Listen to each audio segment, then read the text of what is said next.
The listing seemed innocent enough. Night shift caretaker at Hidden Woods, Airbnb. But the moment I received the rulebook, I knew this wasn't just a job. It was a warning. From the unsettling instructions about the woods at 3 a.m. to the oddly specific "don't look under the bed," you won't believe the chilling requirements for an overnight stay in this isolated rental. My name is Ethan Blake, and 3 months ago, I was desperate. Fresh out of college with a useless communications degree and drowning in student debt. I'd take any job that paid decent money. When I saw the posting on a remote work website offering $1,500 a week for overnight property management, it seemed like a godsend. The description was vague, but promising. Monitor a luxury Airbnb rental in East Texas. Ensure guest satisfaction. Handle any overnight issues. Simple enough. The application process was surprisingly thorough. Background checks, references, even a psychological evaluation that asked oddly specific questions about my comfort level with isolation and my ability to follow detailed instructions without question. I should have been suspicious when they hired me within 24 hours of my interview. Conducted entirely over video call with someone who kept their camera off and spoke through obvious voice modulation software. 2 weeks later, I found myself driving down a winding dirt road deep in the Pineywoods of East Texas, following GPS coordinates instead of an actual address. The trees seemed to close in around my Honda Civic as I drove deeper into the wilderness, their massive trunks blocking out most of the afternoon sun. Spanish moss hung like funeral shrouds from ancient oak branches, and the air grew thick with humidity and something else. A smell I couldn't quite identify, earthy and slightly sweet, like flowers left too long in stagnant water. Hidden Woods, Airbnb, emerged from the forest like something from a fairy tale. If fairy tales were written by people with generous budgets and questionable intentions. The cabin was massive, easily 5,000 square feet of dark wood and stone, with wraparound porches and floor-to-ceiling windows that reflected the surrounding trees like black mirrors. Solar panels glinted on the metal roof, and I could see the blue glow of a swimming pool through the trees behind structure. It was undeniably beautiful, the kind of place that would photograph amazingly for Instagram and cost $800 a night. But there was something wrong with it. Maybe it was how perfectly maintained everything looked despite being miles from the nearest town, or how the windows seemed to watch me as I parked. Maybe it was the complete silence. No birds, no insects, no wind through the trees. Just my car engine ticking as it cooled and the sound of my own breathing. The lockbox was where they said it would be, hidden behind a decorative piece of driftwood on the front porch. Inside were 3 keys, each labeled with precise handwriting. Front door, office, and ominously, emergency exit. There was also a thick manila envelope with my name written in the same careful script. The front door opened with a soft electronic beep. Keyless entry, of course. The interior was even more impressive than the exterior, all exposed beams and modern furnishings, with Native American artwork on the walls and a stone fireplace that dominated the main living area. Everything was immaculate, from the spotless kitchen with its granite countertops to the leather furniture arranged with mathematical precision. It felt more like a museum than a place where people actually stayed. I found my quarters easily enough. A small office and adjoining bedroom tucked behind the kitchen, clearly designed for staff rather than guests. The office contained a desk with multiple monitors, a high-end computer system, and filing cabinets that were locked with heavy-duty padlocks. A laminated map of the property hung on one wall, marked with various symbols I didn't recognize. Red X's, blue circles, and yellow triangles scattered across the grounds like some kind of code. But it was the envelope that made my hand shake as I opened it. Inside were my employment contract, direct deposit information, and a leather-bound notebook with rules and procedures, embossed in gold letters on the cover.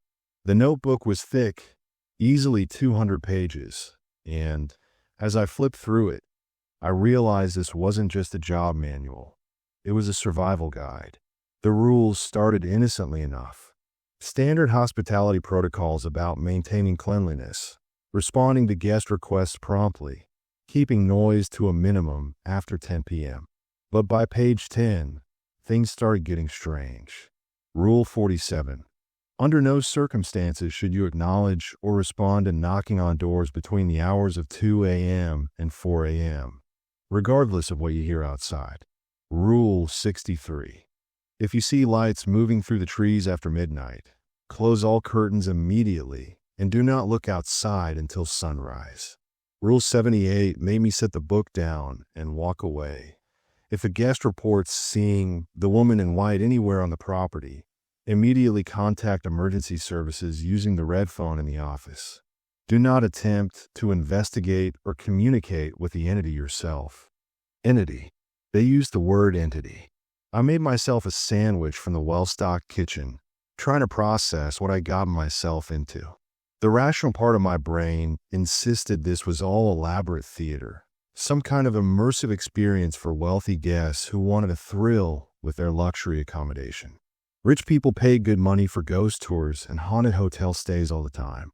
This was probably just next-level customer service, making people feel like they were staying somewhere genuinely mysterious and dangerous.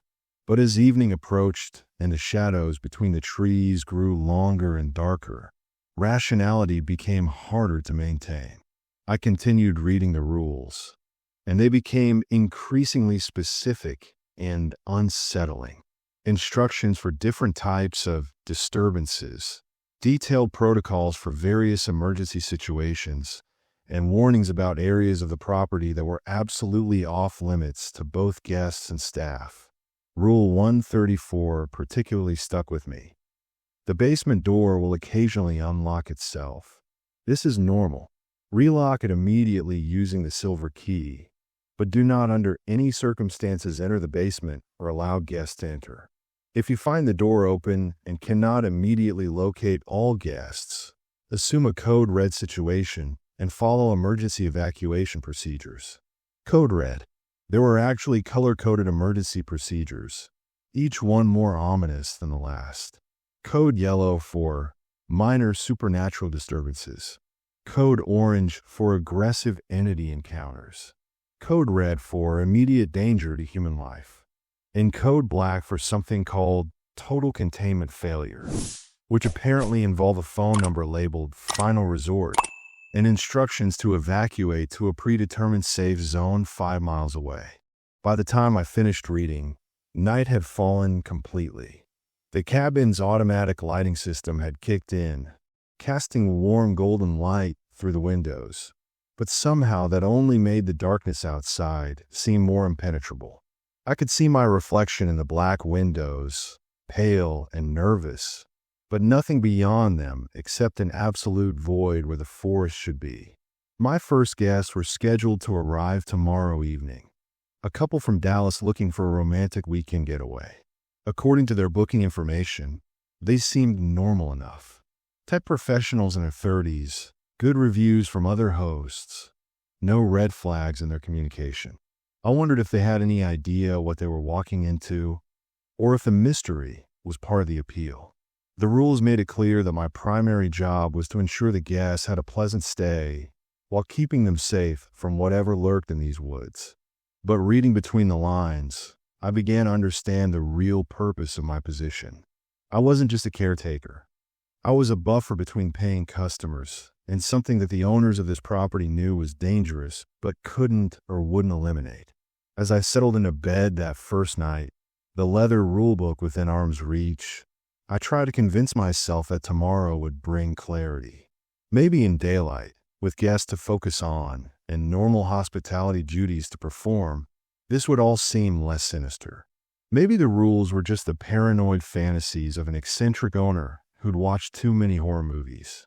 But deep in the woods surrounding Hidden Woods Airbnb, something howled long and mournful, a sound that seemed to come from everywhere and nowhere at once.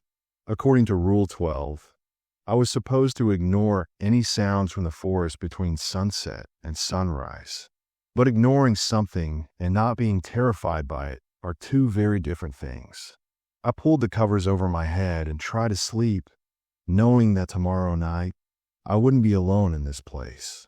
And somehow, that thought was even more frightening than spending another night by myself. The Dallas couple arrived just as the sun was setting on my second day at Hidden Woods, their Tesla gliding silently up the dirt driveway like some kind of technological ghost. Rebecca and James Morrison looked exactly like their profile photos. Attractive, well-dressed professionals who probably spent their weekends at wine tastings and art galleries. They had no idea they'd just driven into the opening scene of a horror movie. I greeted them at the front door with my best customer service smile, helping with their luggage and giving them the standard welcome tour. They oohed and awed at all the right places. The granite kitchen, the massive stone fireplace, the infinity pool that seemed to disappear into the darkness of the forest. Rebecca particularly loved the rustic sheet decor, taking photos for what I assumed would be social media posts about their romantic cabin getaway. "This place is incredible," James said as we finished the tour in the main living area. "How did you find somewhere this amazing in the middle of nowhere?" I gave them the rehearsed response from my training materials about the property being a hidden gem, a perfect escape from city life where they could disconnect and enjoy nature. What I didn't mention were the 17 rules specifically related to guest interactions, including Rule 203. Never discuss the true nature of the property's security measures with guests unless they directly observe a supernatural event. After settling them in and answering their questions about local restaurants and hiking trails, I retreated to my office to monitor the property's security system. The computer setup was more sophisticated than I had initially realized. Dozens of cameras positioned throughout the cabin and grounds, motion sensors, even what appeared to be atmospheric monitoring equipment that tracked temperature, humidity, and electromagnetic fluctuations. But it was the guest behavior monitoring that really unsettled me. The system flagged and logged everything: how long guests spent in each room, their sleep patterns, even their conversations in common areas.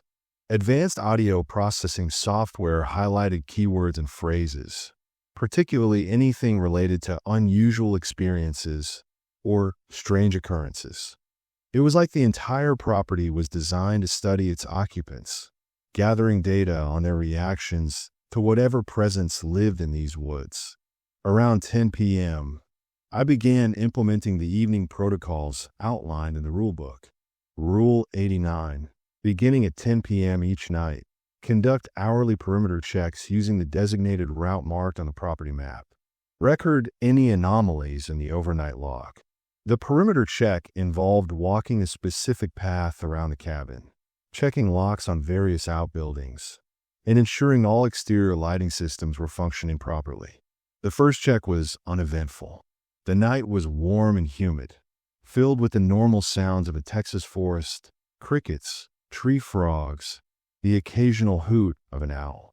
My flashlight beam cut through the darkness as I followed the mapped route, checking off each waypoint on my list. Tool shed, locked. Generator housing, secure. Guest parking area, empty except for the Morrison's Tesla. It was during my second check, just after 11 p.m., that I noticed the silence. The transition happened gradually, so subtly that I didn't realize it first. The crickets seemed to fade into the distance, their chirping becoming sporadic, and then stopping entirely. The tree frogs went quiet. Even the wind through the pine branches seemed to die away, leaving only the sound of my footsteps on the gravel path and my own increasingly rapid breathing. According to Rule 156, periods of unnatural silence lasting more than 10 minutes should be reported in the overnight log and may indicate the beginning of a supernatural event cycle. I checked my watch and started counting. 8 minutes of complete silence. Then I heard the voices. They seemed to come from everywhere at once, whispers that drifted through the trees, just at the edge of comprehension. I couldn't make out words, but the tone was urgent, almost pleading. My hand went instinctively to the radio clipped to my belt, standard equipment for communicating with the property's emergency response team, though I'd been told they were stationed over an hour away. Rule 157. Disembodied voices should never be acknowledged or responded to. Complete the perimeter check as quickly as possible and return to the main building. If voices appear to be coming from inside the cabin, implement code yellow protocols immediately. I quickened my pace, fighting the urge to run. The voices seemed to follow me as I completed the route, growing slightly louder and more insistent.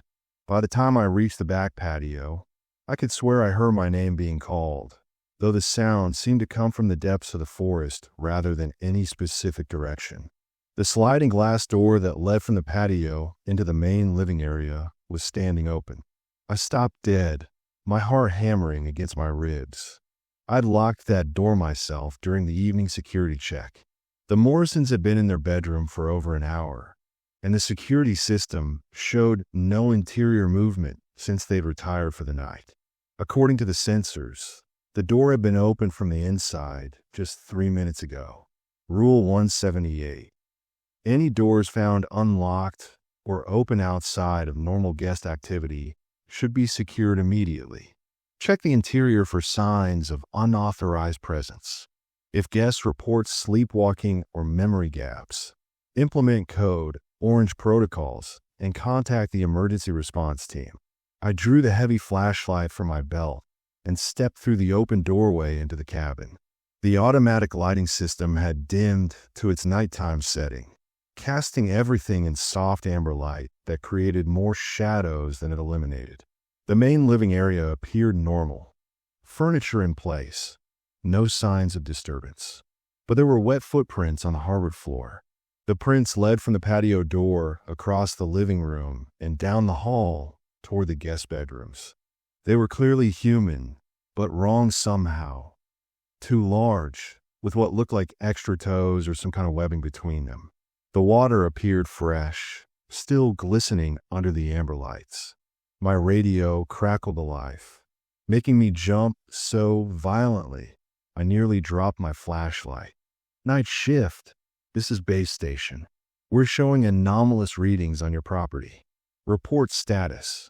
I fumbled for the radio, grateful to hear another human voice. Base station, this is night shift. I've got an open door and unusual tracks inside the main cabin. Guests appear to be secure in their room. Copy night shift. Continue standard protocols. Log all observations. If the situation escalates, implement code yellow and await further instructions. Standard protocols. I consulted the rulebook, cross-referencing several different scenarios until I found the relevant procedures. Clean up any physical evidence of supernatural activity to avoid alarming guests. Document everything in the overnight log.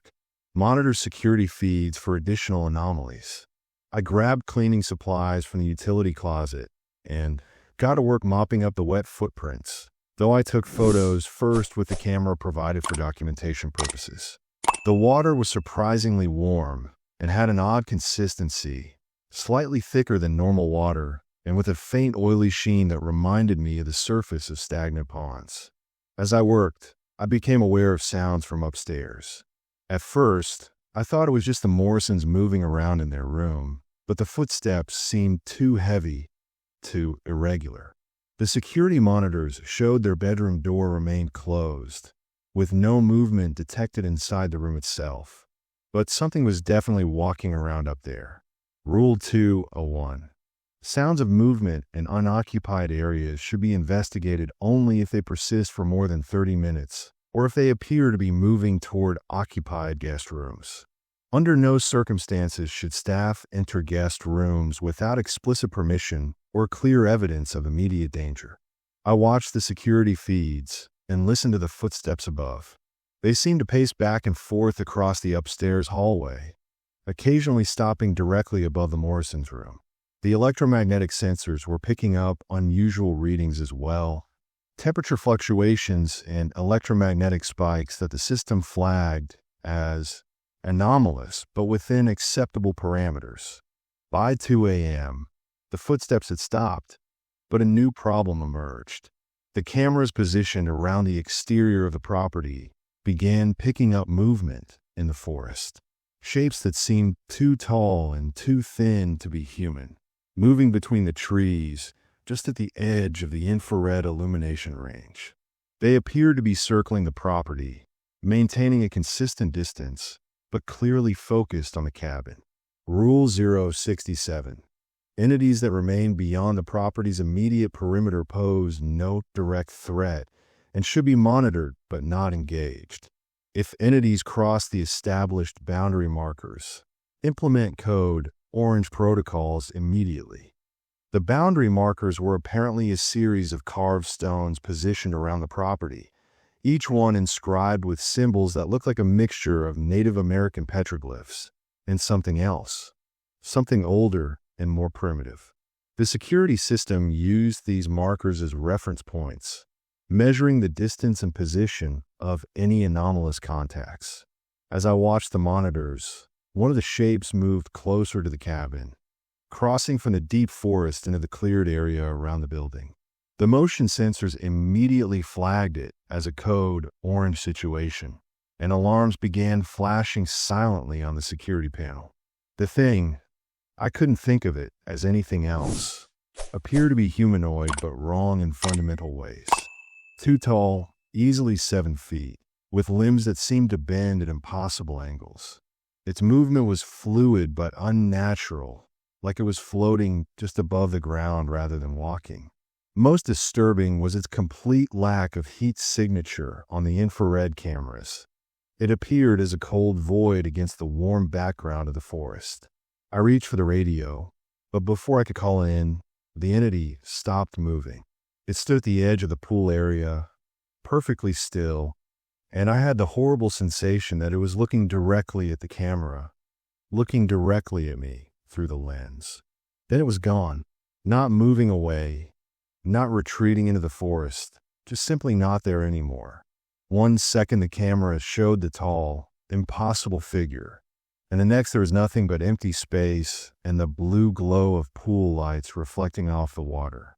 My hands were shaking as I made the required log entries, documenting the time, duration, and nature of the anomalous contact. The system automatically flagged the incident for review by the day shift supervisor, but I was instructed to continue normal operations unless the situation escalated further.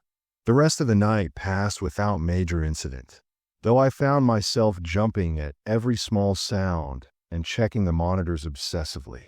The Morrisons slept peacefully through it all, their room sensors showing normal sleep patterns and no signs of disturbance.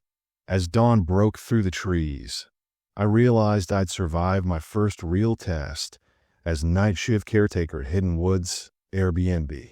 But as I read through the final sections of the rulebook, preparing for whatever tonight might bring, one particular rule made my blood run cold. Rule 301. Supernatural activity tends to increase in intensity and frequency with each successive night of occupation. Staff should be prepared for escalating encounters and should review emergency evacuation procedures before the beginning of each shift. The Morrisons were staying for 3 more nights, and according to the booking system, a family with 2 children was scheduled to arrive the day after they left. I looked out at the peaceful morning forest, sunlight filtering through the pine needles and birds beginning their morning songs, and tried to imagine explaining to parents that their children might not be safe in this beautiful, terrible place. The rules made it clear that guest safety was the top priority, but they also made it clear that some situations might be beyond anyone's control. As I prepared the morning coffee and Danish pastries for the Morrisons' breakfast, I wondered how many previous night shift caretakers had stood in this same kitchen, reading these same rules, and tried to convince themselves that they could handle whatever Pineywoods had in store. According to the employment records in the locked filing cabinet, I was the 7th person hired for this position in the past 2 years. The other 6 had all quit without notice after less than a month on the job. Rebecca Morrison was the first to notice something was wrong. It was day 3 of their stay, and I was beginning to understand why the previous caretakers had fled. The supernatural activity was escalating exactly as Rule 301 predicted, but during daylight hours, the property maintained its facade of rustic luxury perfectly. The Morrisons had spent their days hiking the marked trails, swimming in the infinity pool, and taking advantage of the cabin's high-end amenities. They seemed to be having the romantic getaway they'd paid for. But that morning, Rebecca approached me with a troubled expression as I was restocking the kitchen supplies. "Ethan, I need to ask you something, and please be honest with me," she said, glancing around as if she was worried about being overheard. "Have there been any problems with the plumbing in the upstairs bathroom?" I kept my expression neutral, though my pulse quickened. "What kind of problems are you experiencing?" "The water," she said, wrapping her arms around herself despite the morning warmth. "When I was brushing my teeth last night, the water that came out of the tap was wrong. It was dark, almost black, and it had this smell like rotting flowers. James thinks I'm imagining things, but I know what I saw. Rule 267. Guest reports of contaminated water should be taken seriously, as this often indicates the beginning of direct entity interference with property systems. Check all plumbing connections and document any anomalies. If the contamination persists, contact the emergency response team immediately." "I'll definitely look into that," I told her, making a note on my clipboard. "In the meantime, there are bottled waters in the kitchen refrigerator, and the downstairs bathroom should be completely normal." She nodded, but I could see she wasn't entirely convinced. "There's something else," she said quietly. "Last night, around 3 a.m., I heard voices outside our window. It sounded like a group of people having a conversation just below our room, but when I looked outside, there was no one there. The voices stopped the moment I got to the window, like they knew I was listening." My blood ran cold. According to the overnight logs, I documented similar voices during each of the past 2 nights, always between 2 and 4 a.m., always seeming to focus on the area directly beneath the guest bedrooms. But the security cameras had never shown any human presence during those times. "This property is quite isolated," I said carefully, following the script from my training materials. "Sometimes sounds from the forest can carry quite far and play tricks on you. The acoustics around these old trees can be unusual." Rebecca studied my face intently. "You've heard them too, haven't you?" The question hung in the air between us, and I realized I was at a crossroads. Rule 203 was clear about not discussing supernatural phenomena with guests unless they directly witnessed something undeniable. But Rebecca was clearly experiencing entity contact, and according to several other rules, guest safety took priority over maintaining the property's cover story. Before I could respond, James appeared from the upstairs bedroom, calling down to his wife. "Becca, come quick. You need to see this." We hurried upstairs to find James standing in the hallway, staring at the wall that separated their bedroom from the unoccupied guest room next door. Someone, or something, had carved symbols into the wooden paneling during the night. The marks were crude but purposeful, arranged in a pattern that looked disturbingly familiar. I'd seen similar symbols in the photograph section of the rulebook, filed under evidence of direct entity communication. According to the documentation, these carvings typically appeared when supernatural entities were attempting to establish contact with specific individuals, often as a precursor to more aggressive interactions. "This wasn't here yesterday," James said, running his fingers over the fresh wood shavings that littered the floor beneath the marks. "Someone would have had to use a knife or chisel to carve this deep. We would have heard it, but I knew they wouldn't have heard it." Rule 145. Entities can manipulate physical matter without generating audible sound when operating within the property's supernatural field. Guests may sleep through even dramatic physical alterations to their immediate environment. "I need to document this and contact our maintenance team," I said, taking photographs with the property's camera. "In the meantime, I think it would be best if you folks use the downstairs guest room for the remainder of your stay." Rebecca grabbed her husband's arm. "James, I want to leave. Something is very wrong with this place."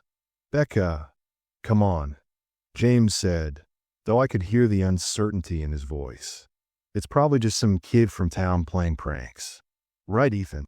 I looked at the symbols carved into the wall, thinking about the wet footprints, the voices in the forest, the tall figure that had appeared and vanished by the pool. The rational explanation was becoming harder to maintain, even for someone who desperately wanted to believe in it. "I understand your concerns," I said finally. "If you'd like to cut your stay short, I can certainly arrange that. The property owners are very understanding about these situations." "These situations?" Rebecca repeated. "This has happened before." I'd said too much, but there was no taking it back now. Sometimes the isolation and the unfamiliar environment can make guests uncomfortable. It's not uncommon for people to want to return to the city earlier than planned. That afternoon, while the Morrisons debated whether to leave or stay, I conducted a thorough investigation of the upstairs area. The carved symbols were just the beginning. In the unoccupied guest room next to theirs, I found evidence of a far more disturbing overnight visitor. The bed had been slept in, not just disturbed, actually slept in, with a clear impression of a human-sized body pressed into the mattress and pillows arranged as if someone had spent hours lying there. The sheets were damp with the same oily water I'd found on the floor that first night, and they carried that same rotting flower smell Rebecca had mentioned. But most unsettling was what I found under the bed. A collection of personal items that belonged to previous guests, arranged with obsessive precision across the floor. Jewelry, clothing, toiletries, even driver's licenses and credit cards. Some of the items looked recent, but others appeared to be years old, faded and deteriorated, as if they'd been stored in damp conditions for a long time. Rule 289. Personal belongings left behind by entities should never be disturbed or removed without consulting the emergency response team. These items serve as anchors for supernatural activity and may be essential for maintaining the current containment protocols. Containment protocols. That phrase appeared throughout the rulebook, but never with a clear explanation. It was becoming obvious that Hidden Woods wasn't just a luxury rental that happened to be haunted. It was some kind of supernatural containment facility, designed to keep something trapped in these woods while generating income from unsuspecting guests. I photographed everything, documented the locations and conditions of each item, and updated the overnight log with my findings. Then I did what I probably should have done days ago. I called the emergency response team. "Base station, this is night shift at Hidden Woods. I need to report a significant escalation in supernatural activity and potential danger to current guests." The voice that responded was different from the one I've been speaking with, older and more authoritative. "Night shift, this is Director Walsh. Explain the situation." I described everything. The carved symbols, the evidence of entity presence in the guest room, the collection of personal belongings, and the guest reports of contaminated water and voices. When I finished, there was a long silence on the other end of the radio. "Night shift, you are to implement code Orange protocols immediately. Guests are to be relocated to the safe room in the basement until we can arrange for emergency evacuation." "Sir, Rule 134 specifically states that the basement is off limits to all personnel and guests. Rule 134 applies under normal circumstances." This is not normal circumstances. The safe room is accessed through a hidden door behind the water heater. You'll find additional supplies and communication equipment there. Move the guests immediately. I found the Morrisons on the back patio, James grilling steaks while Rebecca sat by the pool with a glass of wine, trying to pretend everything was normal. The afternoon sun was beginning to slant low through the trees, and I realized that in a few hours, I'd be facing another night in this place with two people who had no idea how much danger they were in. "Mr. and Mrs. Morrison, I need to ask you to come inside immediately," I said, trying to keep my voice calm and professional. We're implementing some security protocols, and I need to move you to a safer location within the building." James turned off the grill and looked at me with growing alarm. "Security protocols? What's going on, Ethan?"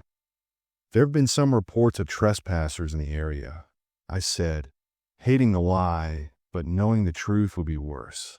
"As a precaution, we're moving all guests to our secure area until local law enforcement can clear the property."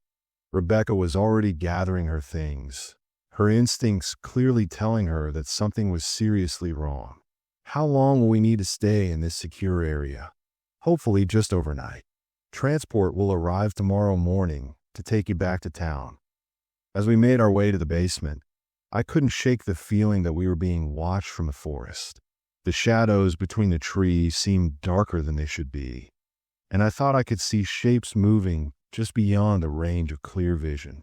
The electromagnetic sensors were picking up increasing activity, and the temperature around the property had dropped nearly 10 degrees since noon. The hidden door behind the water heater opened to reveal a stairway leading down into darkness. Emergency lighting flickered on automatically as we descended, illuminating a corridor carved directly into the bedrock beneath the property. The safe room was more sophisticated than I'd expected. Reinforced walls, independent power and ventilation systems, and enough supplies to last a week. Most importantly, it had communications equipment that connected directly to some kind of command center, complete with video feeds from throughout the property and surrounding forest. "Jesus Christ," James whispered as he took in the installation. "What is this place?" I was beginning to wonder the same thing. The safe room felt more like a military bunker than anything associated with a vacation rental, and the equipment was clearly designed for long-term monitoring and containment operations.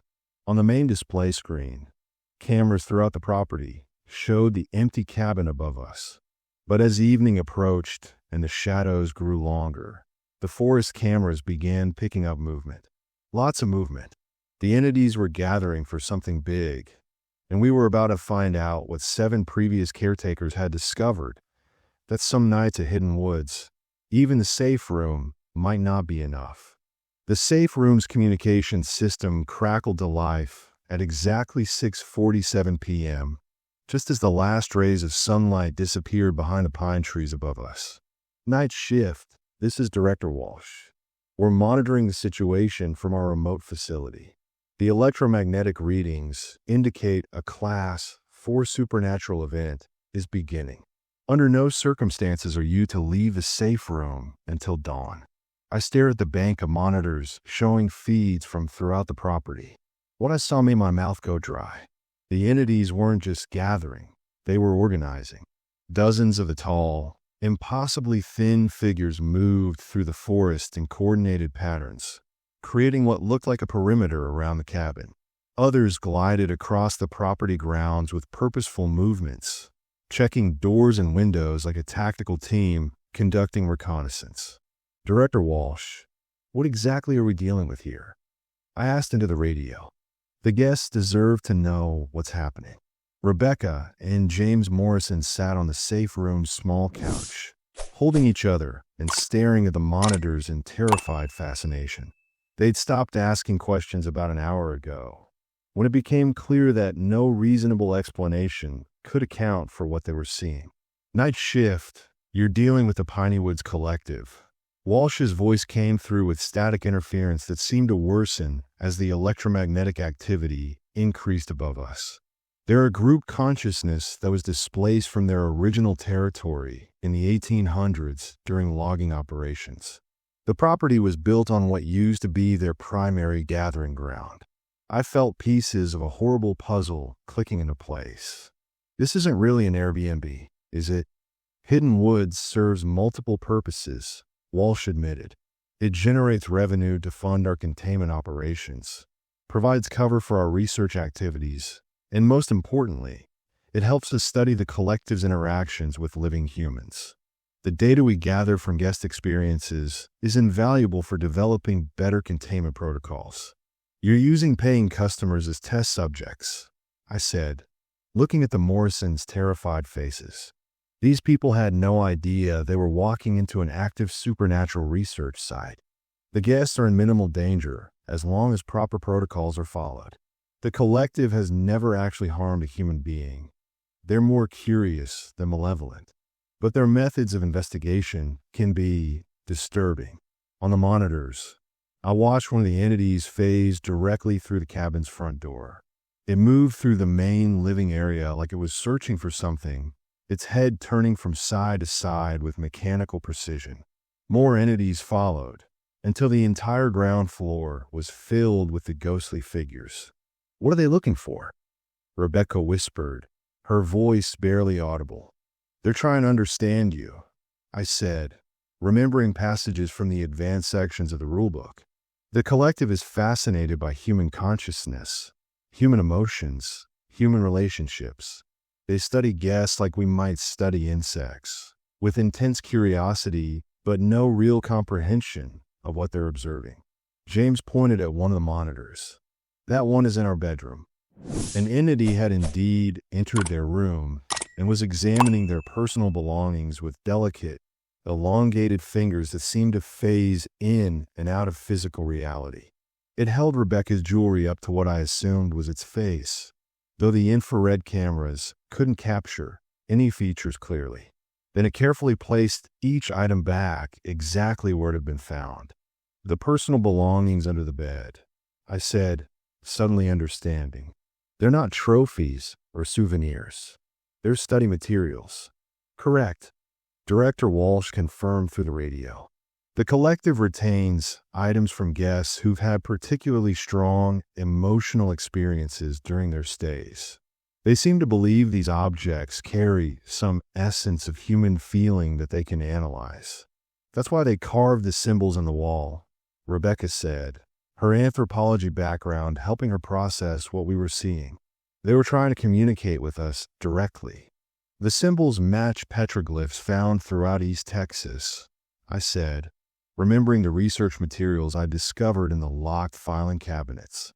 "But they're arranged in patterns that don't match any known Native American writing system." The collective appears to be creating their own language based on human symbolic systems they've observed. On the monitors, more entities continue to flow into the cabin like smoke given form. They moved through every room, examining everything with that same careful, scientific curiosity. Some appear to be taking measurements, extending their impossibly long limbs to gauge distances and proportions. Others seem to be sampling the air itself, their heads tilted back as if they were inhaling the lingering traces of human presence. "Director Walsh," I said in the radio, "how long has this been going on? How many guests have been exposed to this without their knowledge?" The static increased, making his voice harder to understand. "Hidden Woods has been operational for 7 years. We've hosted 1,000 guests in that time. The data we've invaluable for understanding the nature of consciousness interaction. 7 years of human experimentation," James said bitterly. "And you've been charging people for the privilege." Through the interference, Walsh's voice took on a defensive tone. "The research serves a greater purpose. The Pineywoods Collective isn't the only displaced supernatural entity in North America. What we learn here helps us develop protocols for managing dozens of similar situations across the country. The alternative would be to simply cordon off huge areas of land and declare them uninhabitable." I thought about the other strange accommodations I'd seen advertised online. Isolated cabins with unusual rules, historic properties with impossibly detailed guest guidelines, luxury rentals in locations that seemed too remote to be economically viable. How many of them were actually research facilities like Hidden Woods? "You're running a network of these places," I said. "Hidden Woods is just one site in a larger operation. The Department of Paranormal Research and Containment operates facilities nationwide. Each one serves specific research purpose while generating revenue, offset operational costs. The Department of Paranormal Research and Containment, a government agency I'd never heard of, conducting experiments on unsuspecting civilians while hiding behind the facade of vacation rentals and tourist attractions. It was like something out of a conspiracy theory, except we were living in real time. On the monitors, the entities had begun to gather in the main living area. They formed a rough circle, their tall forms swaying slightly, as if they were communicating through some method invisible to our cameras. The electromagnetic readings were off the charts, and the temperature in the safe room had dropped noticeably despite the independent climate control. "They know we're down here," Rebecca said, her voice tight with fear. "Look at how they're positioned. They're standing right above us." She was right. The entities had arranged themselves in a perfect circle that corresponded exactly to the dimensions of the safe room below. It was as if they could sense our presence through the concrete and steel that separated us. The safe room was designed to be undetectable, I said, checking the technical specifications posted on the wall. Lead-lined walls, electromagnetic shielding, acoustic dampening. They shouldn't be able to sense us through all of that.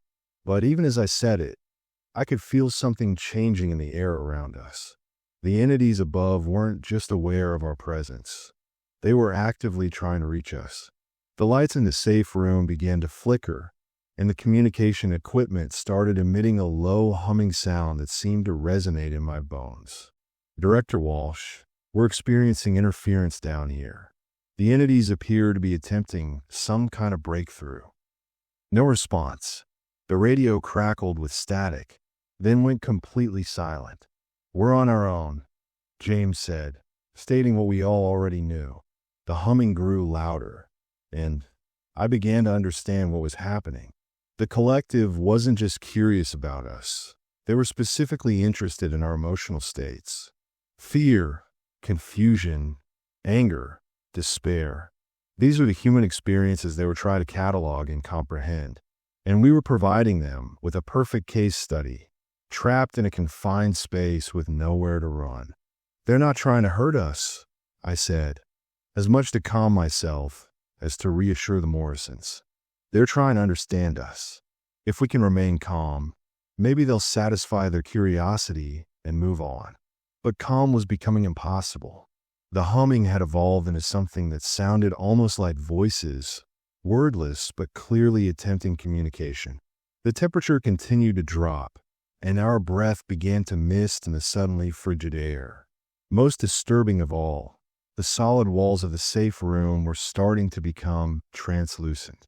I could see through the concrete and steel to the basement above us, where shadows moved with purpose and intelligence. The entities had found a way to phase their consciousness through the protective barriers, turning our supposedly impenetrable shelter into a terrarium where they could observe us from all angles. "The personal items upstairs," Rebecca said suddenly. "You said they keep belongings from guests who had strong emotional experiences. What if that's not just for study? What if they're using those items as anchors, as ways to maintain connections to specific people?" I thought about the driver's licenses and credit cards I'd found under the bed, some of them years old. You think they can track former guests? That they maintain some kind of ongoing observation? "Think about it," she continued, her academic mind working through the implications even as terror threatened to overwhelm her. "If they're studying human consciousness, they wouldn't be satisfied with just a few days of observation. They want to see how people change over time, how the experience here affects them long term." The horrible possibility that she might be right made my stomach lurch.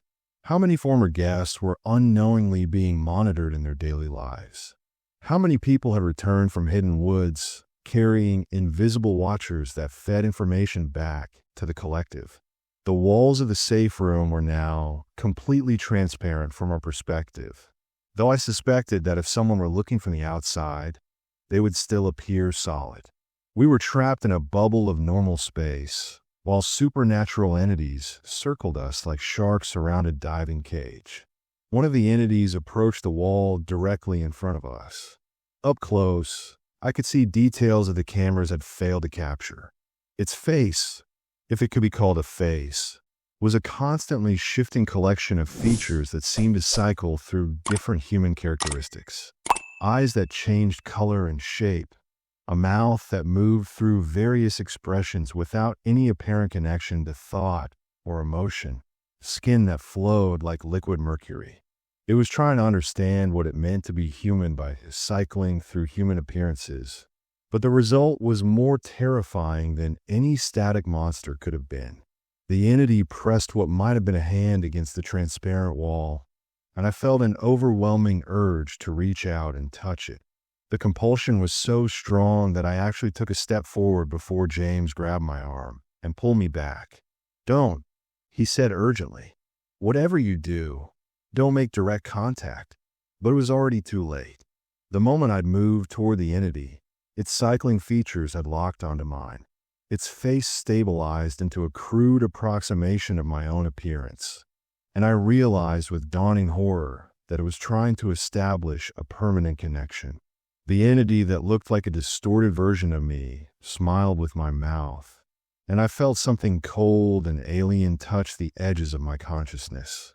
The connection lasted only seconds, but in that brief contact, I experienced something that fundamentally changed my understanding of reality. For a moment, I saw the world through the entity's perception, not through eyes, but through a form of awareness that encompassed electromagnetic fields, emotional resonance, and the quantum probability states of everything around us. I saw the hidden woods property as it truly existed, a thin spot between dimensions where the boundary between our reality and something else had been deliberately weakened. The cabin above us wasn't just built on the collective's gathering ground. It was constructed as a dimensional anchor, using the entity's own energy to power a containment system that kept them from fully manifesting in our world. But most terrifying of all, I saw myself through their perception. To the collective, I was an Ethan Blake, individual human being with hopes and fears and dreams. I was a pattern of electrical impulses and chemical reactions, a temporary configuration of matter that generated something they desperately wanted to understand: consciousness. When the connection broke, I collapsed to my knees, gasping and shaking. The entity that had touched my mind stepped back from the transparent wall, its features cycling rapidly through different faces before settling into a neutral, almost peaceful expression. "What happened?" Rebecca asked, kneeling beside me. "You were standing there for maybe 3 seconds, but your eyes, they went completely black." "I saw what they really are," I managed to say.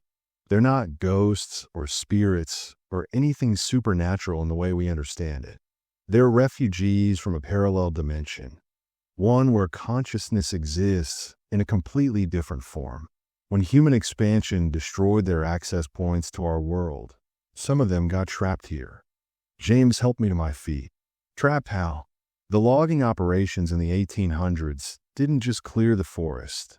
They disrupted a natural phenomenon that allowed the collective to move freely between dimensions. Now they're stuck in our reality, but they can't fully exist here. They need to understand human consciousness in order to find a way home." On the monitors, the entities throughout the cabin had gone completely still. They stood like statues in their various positions, as if they were processing the information that had been transmitted through our brief contact. The electromagnetic readings were stabilizing, and the temperature in the safe room began to return to normal. "The department isn't trying to contain them," I continued, the implications becoming clear. "They're trying to help them, but they need data on human-entity interactions to figure out how to safely facilitate the collective's return to their home dimension." "By using innocent people as test subjects," Rebecca said angrily. "By studying the only interactions that generate the kind of emotional and psychic energy the collective needs to understand consciousness." I corrected. "Fear, wonder, confusion, love, these experiences create the resonance patterns they're trying to map." The radio suddenly crackled back to life, Director Walsh's voice coming through with crystal clarity now that the electromagnetic interference had subsided. "Night shift. Are you receiving? The event appears to be concluding earlier than expected. We're here, Director Walsh. I made direct contact with one of the entities. Brief mental connection, maybe 2 or 3 seconds. A long pause. That's unprecedented. In 7 years of operations, no staff member has ever reported successful consciousness interface with the collective. What did you experience? I described what I'd seen and felt, including my understanding of the collective's true nature and their dimensional displacement. When I finished, there was another long silence. Night shift, you may have just solved the biggest puzzle we've been working on. If the collective is indeed trying to return to their home dimension rather than establish permanent residence in ours, it changes everything about our approach to the situation. Changes it how? Instead of indefinite containment and study, we might be able to help them find a way home. But it would require extensive cooperation with individuals who can establish stable communication links with them. Individuals like yourself. I looked at Rebecca and James, who were listening to the radio conversation with expressions that mixed relief with growing apprehension. They understood, as I was beginning to understand, that our encounter at Hidden Woods was far from over. What are you asking me to do, Director Walsh? I'm asking if you'd be willing to continue working with us, not as a night shift caretaker, but as a primary interface specialist. The work would involve regular contact with the collective, helping us develop communication protocols, and eventually negotiating their return to their home dimension. The entities on the monitors began to move again, but their movements were different now. Instead of the predatory stalking behavior we'd observed earlier, they glided through the cabin with what almost looked like purpose and hope. Several of them gathered around the carved symbols in the upstairs hallway, adding new marks that formed a more complex pattern. They're responding to the possibility, I said, watching the activity on the screens. They know we're discussing helping them. The collective has been waiting over 150 years for someone who could bridge the gap between human and entity consciousness, Walsh explained. Your successful interface suggests you have the neurological configuration necessary for extended communication. I thought about the 6 previous night shift caretakers who had quit without notice. What happened to the others who worked here? They experienced varying degrees of entity contact, but nothing approaching full consciousness interface. Most of them left because the psychological stress became too much to handle. A few were relocated to other facilities where their experiences could be better utilized. And if I say no, then you return to your normal life, with a generous severance package and a non-disclosure agreement. The collective will continue to wait, and will continue searching for someone else who can help them. Rebecca spoke up from behind me. What about us? James and I know everything now. We've seen things that most people would never believe. You'll be debriefed and compensated for your cooperation. Your experience here will be valuable for helping us understand the guest perspective of entity encounters. And you'll always have the satisfaction of knowing that your terrifying weekend contributed to solving one of the greatest mysteries in paranormal research. I looked at the monitors again, watching the entities move through the cabin with their strange mixture of alien intelligence and desperate hope. For over a century, they've been trapped in a reality where they couldn't truly exist, studying the consciousness of creatures they couldn't fully comprehend, all in the hope of finding a way home. If I agree to this, I said, what guarantees do I have that the process won't destroy my mind? Mental contact with interdimensional entities doesn't sound like something humans are designed to survive. We'll provide the best psychological and medical support available. The work would be conducted in controlled environments with full safety protocols, and you'd be helping to resolve a situation that affects not just the collective, but every human who might encounter them in the future. The decision felt surreal. 3 days ago, I've been a desperate college graduate taking any job that paid decent money. Now I was being offered the chance to become humanity's ambassador to beings from another dimension. But as I watched the entities on the monitors, I realized I'd already made my choice. The brief contact with the collective had shown me that they weren't monsters or threats. They were lost souls trying to find their way home. And somehow, impossibly, I might be the key to helping them. "I'll do it," I said into the radio. "But I have conditions." "Name them." "Full transparency about the department's operations. Complete medical monitoring during all entity interactions. And no more unknowing test subjects.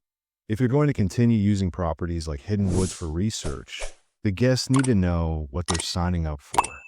Agreed. The research will be transitioning to a fully voluntary basis now that we have a viable communication pathway. "Welcome to the Department of Paranormal Research and Containment. Interface Specialist Blake." As dawn broke over the East Texas woods, the entities began to fade from the monitors, returning to whatever parallel space they occupied during daylight hours. The Morrisons would be evacuated to town within the hour, richer in both money and impossible memories. And I would begin a new career that I couldn't have imagined in my strangest dreams. But even as I prepared for this new chapter of my life, questions remained.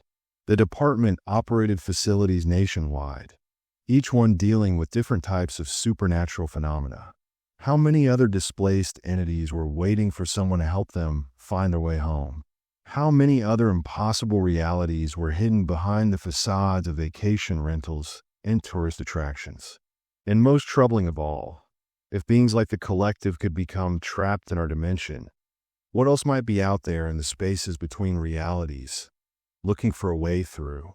The rules at Hidden Woods had been bizarre because they were designed to protect humans from contact with something beyond their understanding. But now I understood that the real purpose of those rules had always been to prepare for this moment. The moment when someone would finally be able to bridge the gap between human consciousness and something utterly alien. As I packed my belongings and prepared to leave Hidden Woods behind, I realized that the most terrifying part of my experience wasn't the entities themselves, or the government conspiracy, or even the revelation that reality was far stranger than most people imagined. The most terrifying part was that I was looking forward to whatever came next, because somewhere in the space between dimensions, beings that had been lost for over a century were finally ready to go home. I was going to help them get there. The only question was, what would we discover along the way?